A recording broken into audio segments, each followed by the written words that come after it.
Over the city of Phoenix, Arizona, thousands of people saw a triangular-shaped UFO in what is known as one of the biggest mass UFO sightings in history. But when people asked questions, the governor dismissed it. So that we may all look upon the guilty party. Don't get him too close to me, please. The military said it was flares, but witnesses saw them for hours, moving in perfect formation. People said it was so low, they could hit it with a tennis ball. So what actually happened that night? This is the Phoenix Lights.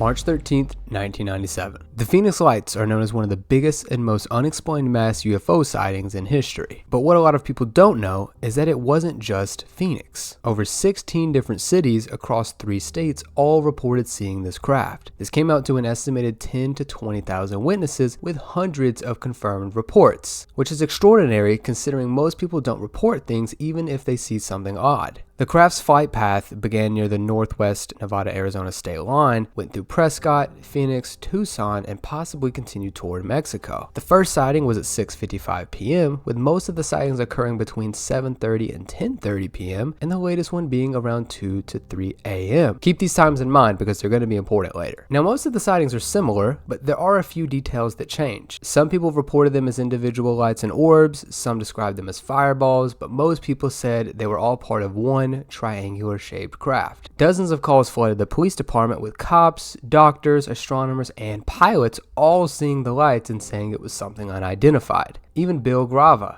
an air traffic controller at the Sky Harbor International Airport, said he saw the lights and they were weird and inexplicable. The craft traveled over 300 miles and at times was estimated to be traveling only 10 to 15 miles an hour and estimated to be around 1 mile wide. The reports of the triangular craft were all similar, that it was a low-flying, completely silent outline craft with lights underneath, so black that it blocked out the stars, and so low that people mentioned that they could throw something and hit it. You couldn't even hear the wind. It was so quiet. It just didn't even do anything. It just came through. He thinks that he said if he had a tennis ball, he could have hit it.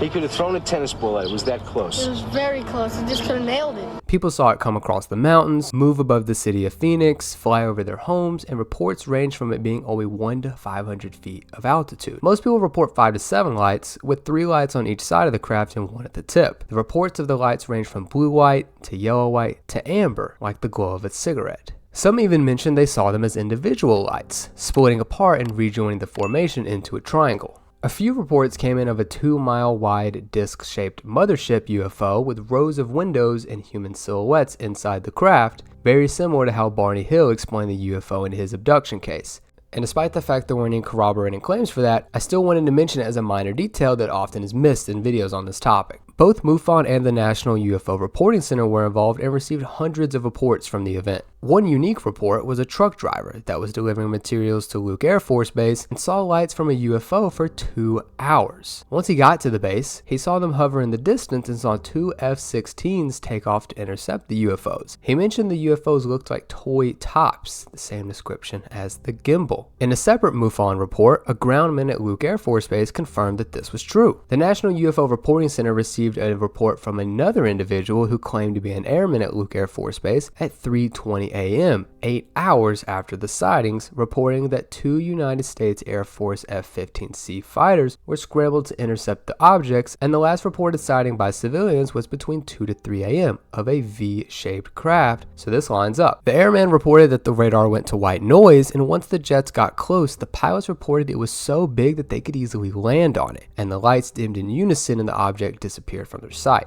And I actually interviewed people that worked at Luke Air Force Base at the time, and they said that they scrambled jets to intercept this thing. According to this individual that I met in the late 90s at Luke Air Force Base, they scrambled a military jet to intercept this thing. He came up on it, could have landed on the damn thing. It was so big.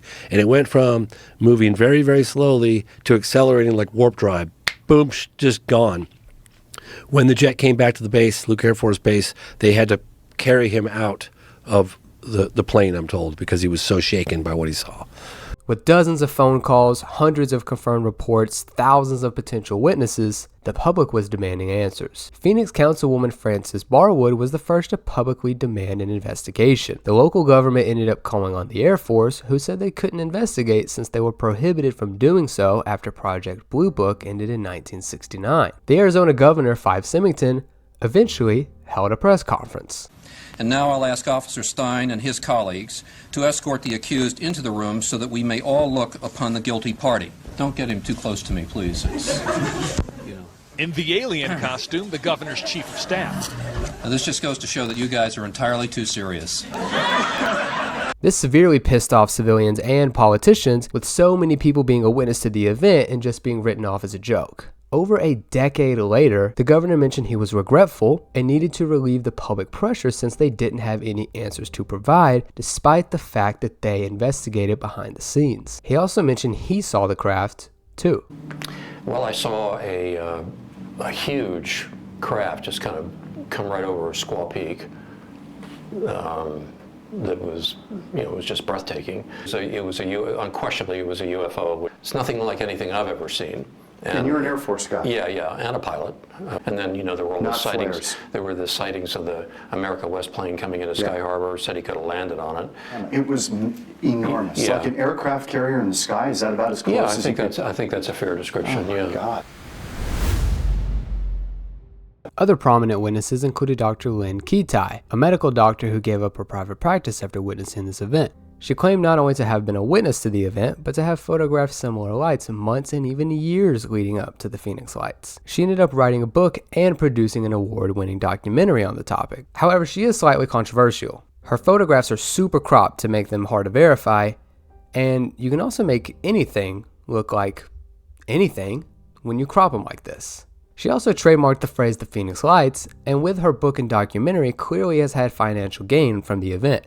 Local reporters also know her as being unreliable, and she's seen more as an advocate rather than a neutral witness. The Phoenix Lights continued to be a local phenomenon, especially due to a lack of answers, and led to annual events discussing eyewitness testimonies. But despite the popularity, most people are unaware that the Phoenix Lights were actually two separate events. The first one is the craft, and the second one is the military's explanation: flares. The local military commented on the event, but only fueled flames of there being a cover-up. When local news stations contacted them for comment, they mentioned that they had no knowledge of this and they had not received any calls about the topic at all. But dozens of witnesses were able to pull up call logs and document that this was not true, since they contacted the base the night of the event and were asking questions. There was also a rumor that one of the operators had told a caller that they were being flooded with dozens of calls about it. They claimed what people saw was a routine training exercise. They said that the light seen earlier in the night was from A-10 Warthogs flying high in the atmosphere, and around 10 p.m. they came back and dropped flares, which is what they claimed the popular pictures and videos are of. This was backed by a man named Mitch Stanley. He claimed to see the V object, grabbed his telescope with a 60-time zoom, and said he could clearly see planes flying in formation high in the atmosphere, and told his mom, the only other witness there. In addition to the flares, skeptics also argue that besides eyewitness accounts, there really isn't any evidence. No physical evidence, no publicly available radar data, and no undisputable visual proof. They also claim it could have been an optical illusion known as illusory contours. This occurs when we see individual lights and our brain creates a visual to connect them.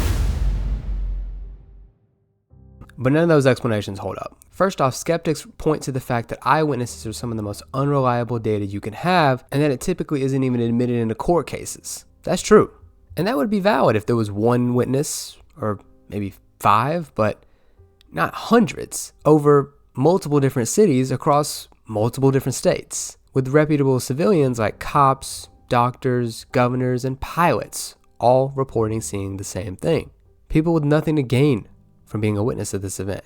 Dismissing the eyewitness reports doesn't hold up when we remember all of the details that the witnesses reported. The craft was only a few hundred feet up in the air, it was completely silent, and over a mile wide. It was a giant V, all right? And the right side of the V went over us. The left side was like a couple blocks over it. How could you possibly mistake that for something that we have, or mistake it for flares? Speaking of flares, there's a lot of holes in this explanation. Flares have no ability to stay in formation. They have no ability to hover, to decrease and increase altitude. They really just kind of go with the wind. Flares are known to be visible for about 10 minutes, not multiple hours like the craft. Additionally, the flare explanation doesn't explain off hardly any details eyewitnesses gave. Doesn't explain being seen for 3 hours over 300 miles, and doesn't explain the consistent triangle formation either. Now, for the people who describe them as fireballs or orbs that seem to be separated, I do think it is feasible that a lot of these reports truly were the flares. A lot of those reports even line up time-wise to when those flares were released. But other sightings, mainly hours before and hours after the flares, consistently describe a triangular craft that blocked out the stars. Flares do not explain that off. Skeptics want us to believe that eye-trained individuals such as pilots, Air Force personnel, astronomers, and air traffic controllers all unanimously misidentified flares for a triangular craft.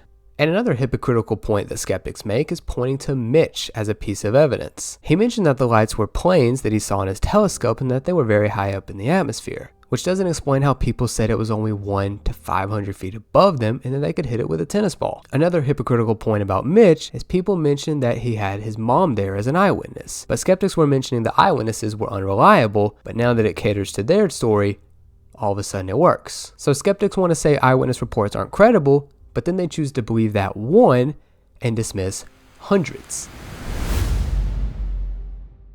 While there isn't much hard proof of this, some people believe it could be the US government's craft. If you've seen my video on the government's connection to triangle crafts, you know I've already covered this topic in depth, and if you haven't, it's right here. But there are military patents of triangular shaped craft, and rumors going back decades that the government has prototypes and that they're mainly produced at Area 51 in Nevada, right by Arizona. If we believe Dr. Kitai's pictures that she was documenting for over 2 years before the event, that actually honestly gives more credibility to the theory that this could be a government craft that was being tested. As y'all should know by now, almost any time there's a UFO event, we always have to ask, is it aliens or is it the US government? So let me know in the comments, what do you think it was? Do you believe the eyewitnesses, the flare story, or was it the US government testing the public?